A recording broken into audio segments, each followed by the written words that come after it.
This is one of the essays from my book, Poetry, Politics, and Passion. The essay is called A Face of Ecstasy. The invitation came via email. The editors of a much-loved erotica journal, along with the founder of the Bay Area's most famous adult toy store, were looking for people willing to be filmed in facial close-up only during sexual arousal. Well, after weeks of rage about the Iraq War and what was being perpetrated in my name, here was a daring diversion. What did I have to lose? I had no boss to fire me, no spouse who might have objected. My parents had passed away and all my relatives lived on the other side of the country. My adult daughter both adores me and tolerates my adventures. So that left only my ex. I doubted he'd ever discover what I'd done. He's gone over to Jesus. Several years ago at the Wine Country Film Festival, I saw a short feature consisting entirely of faces of people at the moment of orgasm. It contained no vocals, just a musical soundtrack, and then the visuals of those contorted, blissful, and utterly vulnerable faces. I can't remember the name of the film or find it in the festival archives, but it was a huge audience hit, an expose of the highest order. Since that kind of radical art appeals to me, I decided to swallow my fear and reveal my own ecstatic face to the world. Saturday morning dawns clear and sunny. I listen to my favorite sensual music as I drive to the city. At this stage of my life, I'm pretty free of shame, but not free of performance anxiety. How will I compare to the other female participants whom I imagine to be wildly multi-orgasmic? How wrinkled or shiny will my face look on film? Will I climax in a reasonable amount of time? Will I feel free to move and breathe the way I need to? The director had asked me to keep my eyes open during my orgasm. Would I be able to do it? I take it as a good sign that I easily find a parking place. Inhaling deeply, I ring the bell, then climb the stairs. The door opens into a large loft-like space with a spotlighted double bed in the center. An extension cord runs from an outlet in the wall about 20 feet to the bed. I'm greeted warmly by the director, Joni Blank, whose Good Vibrations has grown after more than 35 years to an upscale 3-store chain featuring sex-positive educational events and sexual products that both expand and defy the imagination. Joni introduces me to the staff of Libido Films, Mariana Beck and Jack Hefferkamp. Their relaxed, informal manner helps set me at ease. I'm ushered to a seat in the interview area against the studio's back wall, also lit with photographers' umbrella lights. Because all 22 participants had a private appointment slot, no one else was present or waiting in the wings. What we did have in common was a list of specific questions and several advanced things to ponder. I wrote out my answers ahead of time. Yes, I like my partners to be vocal. The sounds they make are guides and encouragement. I love hearing my name whispered. I love seeing an arrogant partner become odd or silly in the throes of pleasure. Yes, I experiment with conscious breathing and vocalizing. Sometimes I laugh or shout, "Yee-haw!" Does appearing in this film take courage? Why did I want to do it? Is exposing myself like this a political act? As the questions continue, I go on saying what's on my mind, feeling smart and on a roll.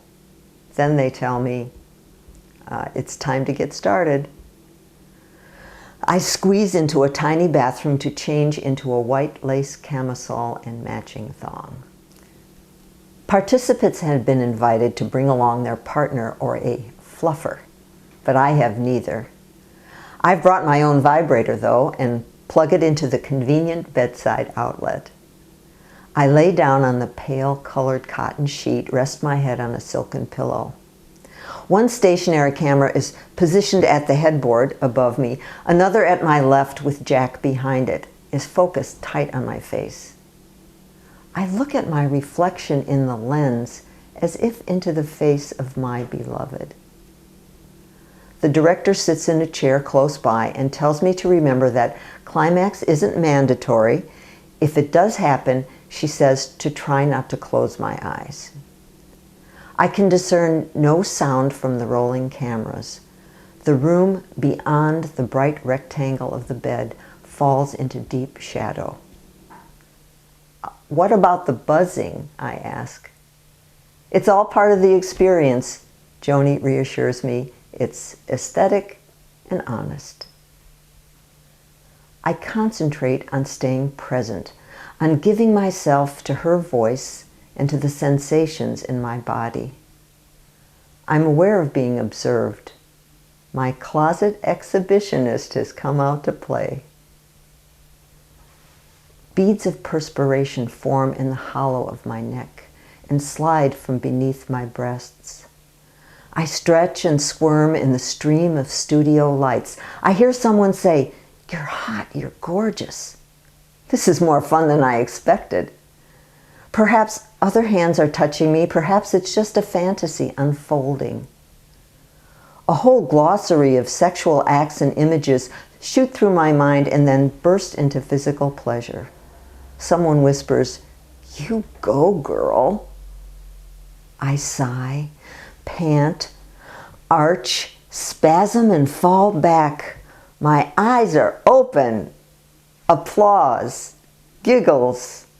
I blow a kiss to the cameraman. As I watch myself in video playback, Mariana asks me if I'm surprised by what I see. Not surprised exactly, but fascinated. I notice how prominent the swollen vein that runs through my forehead's third eye. My teeth are bleached whiter than in life, and my eyes have a depth that I've seen in the eyes of infants. There's such a sheen on my skin. Everything taking place below my neck is shown in facial expressions only. Then I'm back in the interview chair to finish up. The filmmakers now seem like friends and collaborators. We've been through something unique together and have established mutual respect. I sip a cold drink. The director asks, "Would you be insulted if I said you look younger after your orgasm?" "I'm happy to take the compliment," I say after a pause. Orgasm sure beats expensive wrinkle cream and Botox.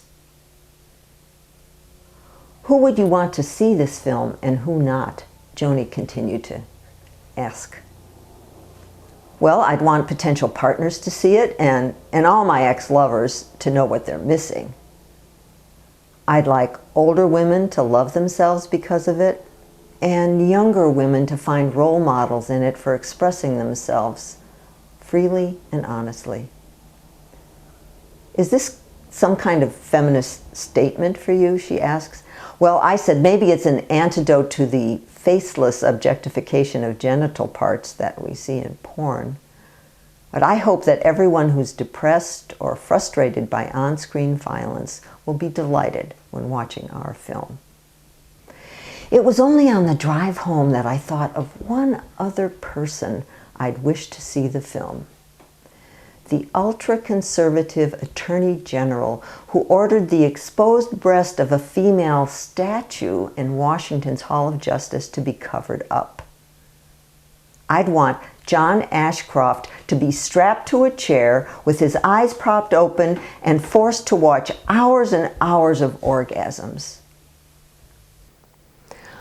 For our participation, Libido Films paid us each $90, as I recall, plus 2 free copies of the finished DVD titled Orgasm: Faces of Ecstasy. I hosted several screenings at my home for select individuals and small groups of friends, and one showing for a women-only potluck with discussion following. The reactions from the women were curiously varied, particularly the comment from a nurse in attendance who said that some of the sequences reminded her of seeing faces of the dying. Others gave the producers kudos for using a racially mixed, multi-aged cast that included a deaf gentleman and a transsexual.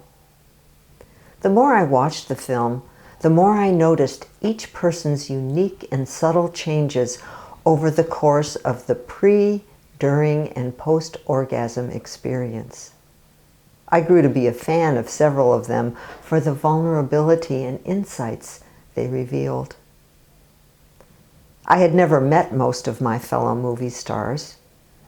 It was at the official premiere of Faces at a San Francisco performance space, amid cocktail drinking and a very high level of enthusiasm, that I was able to talk for the first time with strangers who, because of the film, I felt I knew intimately. "Is that you?" one woman asked me. Some of the ecstatic ones chose to use pseudonyms. As a writer who wanted to be recognized, I had given my own name for the credits. "Yes, Molly, it's Jennie," I answered, "and you're the shy Irish Catholic girl who turned out to be the DVD cover girl." In the Q&A that followed the screening, we were all exhilarated from the audience response, which was appreciative laughter and applause. Bill, a poet and writer of beautiful erotica, said, "It's not that I want to force people out of their bedrooms and into the streets, but I think there's a vested cash interest in keeping sexual information secret." One of the youngest women in the film said, "Just seeing the faces took away all the body judgment. No comments like, 'Oh, her ass is too flat,' or whatever. The face is where the emotion shows. Everyone is inherently beautiful." Dirk made the comment that the experience was 10 years of therapy rolled into 1 hour. Another woman who said she wanted to participate to affirm fat girls are very sexy responded to the question about the politics of faces. She said, "I don't think the film is going to change foreign policy, but maybe if some of our leaders got a little action at night and they were feeling better about themselves, things might be a little nicer in the world." After the premiere, I received the following email. It said, "What you said last night resonated with me so powerfully. I was the man who killed others and cheered about it and was accepted by society for doing so as a sergeant in the Air Force. But I was humiliated and vilified to the point of suicide for masturbating those many years ago. To this day, I still bear the emotional scars from the resulting trauma and hypocrisy in our society." This anguished message embodied my political rantings and touched my heart. How was I able to escape the kind of shame that lasts a lifetime? Maybe because I was a college graduate in 1968 at the dawn of the sexual revolution? Or perhaps thanks to stellar role models like pioneer Joni Blank, or approval from sex-positive communities like the 200 people who showed up at our premiere. Whatever the cause or quirk of fortune, for those of us willing to take the risk of showing our faces, it was our 3 hours of fame.